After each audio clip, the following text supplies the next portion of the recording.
Dear students, आज मैं fourth same mechanical engineering के छात्रों को वाटर टरबाइन्स एंड पंप में पंप के बारे में डिस्कशन करूंगा। कल आपको पिछले वीडियो लेक्चर में आपको टरबाइन के बारे में सारा कुछ बता दिया गया था। आज पंप के बारे में बताएंगे कि व्हाट इज पंप। तो पंप क्या है? पंप वो डिवाइस है जो किसी फ्लूइड की प्रेशर एनर्जी को बढ़ाने के लिए उपयोग की जाती है।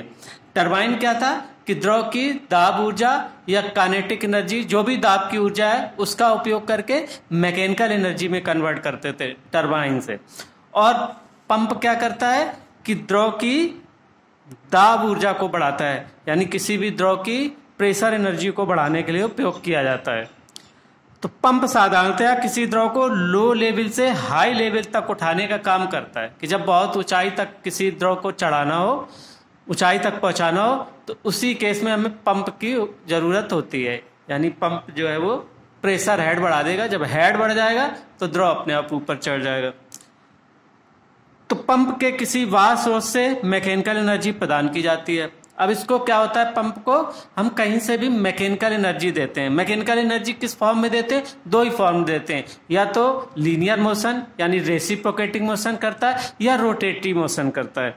तो अब वो एनर्जी हम चाहे इलेक्ट्रिक मोटर से दें, चाहे आईसी इंजन से दें, किसी के भी, चाहे मोटर के रोटर जो घूमता है उसकी शाफ्ट से कपल कर दें पंप को, या आईसी इंजन से कपल कर दें पंप को। और उसमें रोटेटिव मोशन भी हो सकती है पंप में, और लीनियर मोशन भी हो सकती है। उसको अगर linear motion reciprocating pump use करना है तो उसको पश्चात में बदलने के उसमें डिवाइसेस लगा देंगे। तो अब और तो क्या होता है फिर? तो द्रव की दाब ऊर्जा बढ़ाई जाती है। पंप टरबाइन का जस्ट रिवर्स है, यानी बिलो में। क्योंकि टरबाइन में क्या करते थे, द्रव की दाब ऊर्जा को मैकेनिकल एनर्जी में बदला जाता है, जबकि पंप में मैकेनिकल एनर्जी का प्रयोग करके द्रव की दाब ऊर्जा बढ़ाते हैं। ठीक है भाई। तो अब हमने बताया कि पंप जो है या तो रेसिप्रोकेटिंग मोशन करते हैं, या पश्चात पंप होते हैं, या रोटेटिव मोशन करने वाले पंप होते हैं। ठीक है। तो इस आधार पर पंप आपके सिलेबस में जो है वो reciprocating pump, single acting, double acting, और इसके बाद screw pump, vane pump, gear pump and centrifugal pump. ठीक है भाई। तो इस तरीके के पंप आपके उपयोग किए जाते हैं। तो हम सबसे पहले आप सिंगल एक्टिंग रेसिप्रोकेटिंग पंप के बारे में बात करेंगे। तो सिंगल एक्टिंग रेसिप्रोकेटिंग पंप क्या होता है? देखो, अभी हमने आपको पीडीएफ भी भेजा हुआ है, तो उसको देख के आप पढ़ेंगे, आपको क्लियर समझ में आ जाएगा। सिंगल एक्टिंग से मतलब ये होता है, देखो इसमें होता क्या रेसिप्रोकेटिंग मोशन में, कि एक सिलेंडर होता है और उसमें एक पिस्टन होता है। ठीक है। ये पूरा सिलेंडर है, इसमें ये पिस्टन है, ये पिस्टन। तो ये पिस्टन इसमें रेसिप्रोकेटिंग मोशन करता है। इसको रेसिप्रोकेटिंग मोशन कहां से दी जाती है कि मान लो हमने किसी प्राइम मूवर की शाफ्ट से इसको पहले रोटेटिव मोशन दी, फिर इस क्रॉस स्लाइड को लगा के इस क्रॉस स्लाइड इस कनेक्टिविटी से ये इस मैकेनिज्म से इसको रेसिप्रोकेटिंग मोशन में कन्वर्ट करते हैं। अब देखो सिंगल एक्टिंग से क्या मतलब है कि देखो पंप में क्या होता है कि द्रव पहले अंदर सक करता है, सिलेंडर के अंदर चूसित होता है, फिर इसको हम कंप्रेस करते हैं, दबाते हैं। जब कंप्रेस करते हैं तो इसका दाब बढ़ता है, और दाब बढ़ता है तो यही हमारा पर्पज है, दाब बढ़ाना।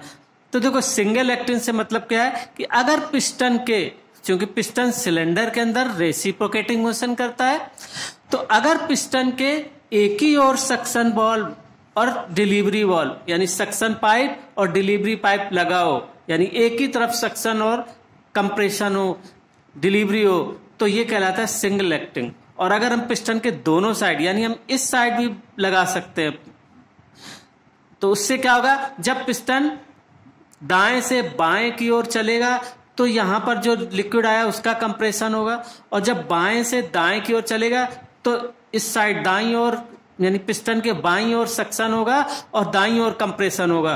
और जब पिस्टन दाएं से बाएं की ओर चलेगा तो क्या होगा कि दाईं ओर सक्शन होगा और बाईं ओर कंप्रेशन होगा।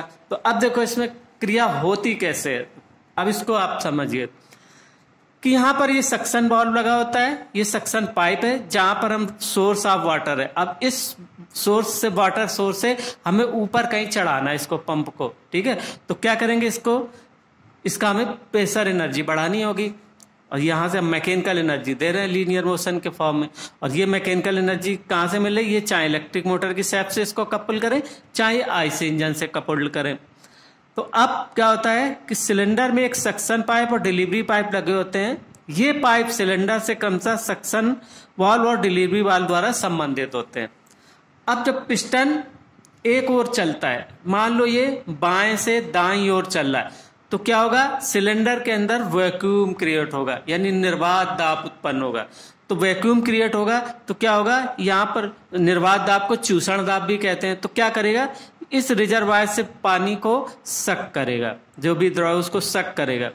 और कब तक सक करेगा, जब पिस्टन की मैक्सिमम पोजीशन होती है कि कहां से कहां के बीच में चलता है, दो पोजीशन के बीच में रेसिप्रोकेटिंग मोशन करता है। जब तक ये लास्ट में पहुंचेगा दाईं ओर, तब तक इसमें सक करेगा और उस समय ये डिलीवरी वाल्व बंद रहता है। जस्ट अपोजिट खुलने के होते हैं कि ये ऊपर की ओर खुलता है ये, तो इसमें क्या होता है, जब सक्शन होगा तो ऐसे पानी भरेगा, ये बंद रहता है। और फिर जब पिस्टन दाएं से बाएं की ओर चलेगा, यानी सिलेंडर हेड की ओर चलेगा, तो जो द्रव इसमें भर गया उसको कंप्रेस करेगा। कंप्रेस करेगा तो क्या होगा, दाब बढ़ेगा, और जब दाब बढ़ेगा तो उसके दाब के कारण डिलीवरी वाल्व खुल जाएगा और पानी ऊपर चढ़ता जाएगा, है ना। अब तो ये एक बार सक करेगा और एक बार डिलीवरी वाल्व से पानी ऊपर चढ़ेगा। अगर अब हमें लगातार सप्लाई चाहिए तो हम क्या करते हैं कि हम दोनों तरफ सक्शन और डिलीवरी वाल्व लगा देते हैं और फिर इनको एक फाइनल पाइप से जोड़ देते हैं, जिसको कि हमें जहां जिस वांछित ऊंचाई तक ले जाना वहां तक चढ़ाने के लिए, ठीक है। तो अब क्या होगा, जब पिस्टन इस डायरेक्शन में चलेगा तो यहां वैक्यूम क्रिएट होगा और यहां से जल ऊपर भरेगा, और जो द्रव इसमें पहले से आ चुका है उसका कंप्रेशन होगा और ये फिर डिलीवरी वाल्व से चला जाएगा। फिर जब पिस्टन इस डायरेक्शन में चलेगा तो फिर यहां वैक्यूम क्रिएट होगा, यहां सक्शन होगा और इस डायरेक्शन में कंप्रेशन होगा, तो फिर ये वाल्व खुल जाएगा, इससे पानी जाएगा। तो हर स्ट्रोक में यानी लगातार पानी की सप्लाई मिलती जाएगी। तो उस केस में हम यूज करते हैं डबल एक्टिंग रेसिप्रोकेटिंग पंप, ठीक है। तो यही सब इसमें, इस फिगर को आप समझ लें और ऐसे समझ के और आप आसानी से लिख सकते हैं। लेकिन इसकी एक एक चीज समझ लीजिए, अब इसी से मल्टीपल चॉइस क्वेश्चन बनेंगे, मल्टीपल चॉइस क्वेश्चन कुछ भी बना देगा कि इसका सक्शन वाल्व का काम है ये, डिलीवरी वाल्व का काम ये है ना, पिस्टन के अंदर चूषण कैसे होता है, सक्शन होता है, ठीक है भाई। तो ये हाई हेड यानी या दाब 700 kg फोर्स पर सेंटीमीटर स्क्वायर कम क्षमता की प्राप्ति के लिए उपयोगी रहते हैं, जैसे घरों में हैंड पंप, ऑयल पंप आदि के रूप में, इंडस्ट्रीज में छोटे बॉयलर में फीड वाटर भेजने के लिए, pneumatic pressure system, oil drilling आदि क्रियाओं में उनका उपयोग किया जाता है। These are the industrial use of reciprocating pump. अब देखो इस रेसिप्रोकेटिंग पंप में अब हम एक यूज करते हैं एयर वेसल। देखो अभी हमने हाइड्रोलिक सिस्टम में जब आपको पढ़ा था तो एक्यूमुलेटर पढ़ा था, प्रेशर को रेगुलेट करता है। तो थोड़ा थोड़ा कुछ कुछ इसी तरीके का ये भी सिस्टम है। इसमें ये एक डिवाइस है एक्स्ट्रा, यानी जिससे कि हमें डिलीवरी वाल्व में पानी रुके नहीं, कंटिन्यूस मिले, और सक्शन वाल्व में वाल्व और पाइप के बीच में एयर ना आ जाए। तो इसके लिए हमें यूज करते हैं एयर वेसल, इसीलिए इसका नाम है एयर वेसल। तो एयर वेसल समानता कास्ट आयरन का बना एक बंद पात्र है, एक ये वेसल है बंद, जिसके आधार पर एक द्वार होता है, यानी ये बेस पे एक द्वार है, यहाँ पे भी बेस पे एक द्वार है, दोनों तरफ लगाते हैं, सक्शन पाइप में भी लगाते हैं, डिलीवरी पाइप में भी लगाते हैं। तो डिलीवरी पाइप एवं सक्शन पाइप पर जहां तक संभव सिलेंडर से निकटतम दूरी पर एक एक एयर वेसल जोड़ा जाता है, यानी सिलेंडर से दूरी बहुत ज्यादा नहीं होनी चाहिए, मतलब निकटतम दूरी पर जोड़ते हैं। अब ये काम कैसे करता है देखो, जब रेसिप्रोकेटिंग पंप में वायु पात्र का कार्य रेसिप्रोकेटिंग इंजन फ्लाई व्हील के समान है। देखो हर की तुलना फ्लाई व्हील से की जाती है, क्यों? फ्लाई व्हील एक ऐसा पार्ट है जो कि पावर स्ट्रोक में एनर्जी लेता है और आइडल स्ट्रोक में एनर्जी देता है, जस्ट लाइक एनर्जी कंट्रोलर है, ठीक है भाई। तो अब यहां पर एयर और प्रेशर, वाटर, ये सब कंट्रोल के लिए लगाया गया है। तो क्या करते हैं कि जब पंप डिलीवरी की ओर जब भी दाब औसत दाब से अधिक हो जाता है तो अतिरिक्त पानी एयर वेसल में प्रवेश करके उसमें एयर को कंप्रेस करता है, और जब पानी का दाब औसत दाब से कम होता है तो वायु पात्र में संपीड़ित वायु द्वारा आवश्यक पानी डिलीवरी पाइप में भेज दिया जाता है ना। चूषण क्रिया में पहले पानी वायु पात्र में एकत्र होता है, फिर वहां से सिलेंडर में आता है। तो इस प्रकार वायु पात्र में संपीड़ित वायु के नीचे एकत्र पानी चूषण क्रिया में त्वरण शीर्ष को कम करता है, जिससे पानी के पृथक्कीकरण यानी सेपरेशन की संभावना कम हो जाती है। फलस्वरूप पंप अधिक गति से चलाया जा सकता है तथा चूषण पाइप भी अधिक लंबाई का प्रयोग किया जा सकता है कि पहले यहाँ आया, कलेक्ट हुआ, तो ये लंबा जब तक वैक्यूम क्रिएट होगा, यहाँ से सक करके आएगा, तब तक ये मेकअप लाइन ये दे देता है, जिसमें जो पहले से कंप्रेस ये भरा हुआ है ये सक करेगा, तब तक यहाँ से भी आ जाएगा और कंटिन्यूअस आता जाएगा, और यहाँ भी फिर वापस इसमें बढ़ता जाएगा जिस समय चूषण हो रहा है। जब चूषण बंद हो गया, जब सिलेंडर इस डायरेक्शन में चलेगा तो उस केस में इसमें भरा रहेगा पानी, और ये डिलीवरी वाल्व में भी ऊपर जाएगा, और जिस समय डिलीवरी वाल्व बंद होता है आइडल करें तो यहाँ से पानी कंप्रेस वाटर यहाँ से भी इसमें जाएगा, तो डिलीवरी वाल्व में लगातार सप्लाई होगी और चूषण पाइप में भी लगातार पानी मिलता रहेगा, बीच में एयर भी नहीं आएगी, पंप को हाई स्पीड पे जी चलाया जा सकता है। तो ये सारे काम है एयर वेसल के, ठीक है भाई। तो this is the use of air vessel in reciprocating pump, ठीक है। तो अब इस चित्र अगर बना लिया तो आपको समझ में आ जाएगा इसके बारे में सबके लिए। तो अब आप इसको एक बार ढंग से, हमने कल भी बताया था आपको लाइव क्लास में कि सारी चीजें एक बार पढ़ जरूर लीजिए कि उनका उपयोग क्या होता है और कहाँ होता है, इतना तो कम से कम आना चाहिए आपको, ठीक है भाई। तो this is the use of air vessel in reciprocating pump. अब इसी तरीके से अब एक है ये वैन पंप। देखो सबके फिगर भी बहुत आते हैं, अगर फिगर आप देख लें तो इसके बाद उसका डिटेल और एक बार डिटेल पढ़ लें कि यूज कहाँ होता है, कैसे उपयोग होता है, तो आप सब समझा सकते हैं। तो this is the vane pump, ये वैन पंप दिखाई दे रहा है। अब क्या होता है इसमें, देखो इसी के अनुसार, देखो इसमें एक वैन होती है, एक ये ग्रूव होता है जिसमें कि ऐसे ऐसे उसी में जो है ये जो ब्लेड है वो घूमते हैं, ये केसिंग है और ये जो डिस्क है ना, यहाँ से पानी इनलेट करता है और यहाँ से पानी बाहर निकलता है। यानी एक वैन पंप अपने सरलतम रूप में एक पंप केसिंग में, यानी ये जो केसिंग है, केसिंग में एसेंट्रिकली घूमती हुई एक डिस्क जैसा होता है। यानी ये जो डिस्क है एसेंट्रिक है, इधर को घूमता है, थोड़ा इधर भी आता है, इधर को भी जाएगा, फिर इधर को आएगा, यानी एकदम सेंटर में नहीं घूमता, ये ऐसे ऐसे गैप बनाता है। उसी से जो इनके बीच में जो पानी होके जाएगा उसी से प्रेशर बढ़ेगा पानी का। तो इस डिस्क में समांतर 4 से 8 वैन युक्त खांचे बने होते हैं, ये ग्रूव बने होते हैं। ये वैन रेडियली इन खांचे में अंदर की तरफ को स्लाइड करने के लिए स्वतंत्र होती हैं, ठीक है। 8 वैन युक्त खांचे होते हैं, ये वैन भी है और खांचा भी है। और तो इसमें क्या होता है, ये वैन रेडियली इन खांचों में अंदर की तरफ को स्लाइड करने के लिए स्वतंत्र होते हैं, अंदर की तरफ स्लाइड करते हैं, और ये डिस्क ऐसे घूमती है और ये अंदर के बाहर ऐसे स्लाइड करते हैं। तो इन खांचों में अंदर की तरफ को स्लाइड करने के लिए स्वतंत्र होती है। जब रोटर डिस्क को घुमाता है, कोई रोटर होगा पीछे जो लगा होगा, इस डिस्क को घुमाएगा, तो सेंट्रीफ्यूगल फोर्स के कारण केसिंग के विरुद्ध वैन पर दाब लगता है, जिससे यानी इस केसिंग और इन वैन के बीच में यहाँ ये प्रेशर डेवलप होगा।